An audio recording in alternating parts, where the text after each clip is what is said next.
Arthritis എന്ന് പറയുമ്പോൾ തന്നെ നമുക്കറിയാലോ. അതായത് നമുക്കിത് പലരിലും കോമൺ ആയിട്ട് കാണുന്ന ഒന്നാണ്. പ്രത്യേകിച്ചും പുരുഷന്മാരെക്കാളും സ്ത്രീകളിലാണ് കൂടുതലായിട്ട് ഇത് കാണാറുള്ളത്. അതായത് ഓട്ടോ ഇമ്മ്യൂണോ ഡിസീസ് എന്ന് പറയാം നമുക്കിതിനെ.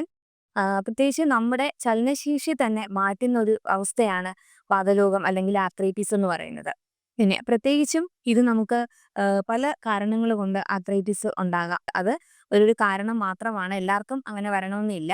പിന്നെ അതുപോലെ തന്നെ നമുക്ക് നമ്മുടെ ബോഡി നമുക്കെതിരെ റിയാക്ട് ചെയ്യുന്ന ഒരു അവസ്ഥയാണ് വാതരോഗം എന്ന് പറയുന്നത്. അപ്പൊ ഇതിന് നമുക്ക് ആർത്രൈറ്റിസിന് തന്നെ രണ്ടായിട്ട് പറയുകയാണെങ്കിൽ, ഒന്ന് ഡീജനറേറ്റീവ് ആർത്രൈറ്റിസ് എന്ന് പറയാം. അതായത് തേയ്മാനം കൊണ്ടുണ്ടാകുന്ന വാതരോഗവും, അതുപോലെ തന്നെ ഇൻഫ്ലമേറ്ററി ആർത്രൈറ്റിസ്, അതായത് നമ്മുടെ ജോയിന്റ്സുകളിൽ ഉണ്ടാകുന്ന നീർക്കെട്ട് അല്ലെങ്കിൽ ഇൻഫ്ലമേഷൻ, അങ്ങനെയും നമുക്ക് ഇതിനെ പറയാം. അപ്പോൾ ഇതിന്റെ ലക്ഷണങ്ങൾ എന്ന് പറയുന്നത് പ്രധാനമായിട്ട് നമുക്ക് ജോയിന്റ്സുകളിൽ ഉണ്ടാകുന്ന വേദന, അതുപോലെ നമുക്ക് പ്രത്യേകിച്ചും കൈകള് വിരലുകൾ മടക്കാനും നിവർക്കാനും ഉള്ള ബുദ്ധിമുട്ട്, രാവിലെ എഴുന്നേൽക്കുമ്പോൾ നമുക്ക് ഓരോ ജോയിന്റ്സിലും ഉണ്ടാകുന്ന പെയിന്, പിന്നെ കഴുത്ത് വേദന, ജോയിന്റ്സ് മുട്ടുവേദന, ഇങ്ങനെയുള്ള പ്രധാനമായിട്ട് ഉറക്കമില്ലായ്മ, അതുപോലെ വെയിറ്റ് ലോസ്, വെയിറ്റ് കുറയുക, എപ്പോഴും ഒരു ക്ഷീണം, ഒരു ടയേർഡ്നെസ് ഉണ്ടാകുക, ഇതൊക്കെയാണ് പ്രധാനമായിട്ട് ഇതിന്റെ സിംറ്റംസ് എന്ന് പറയുന്നത്.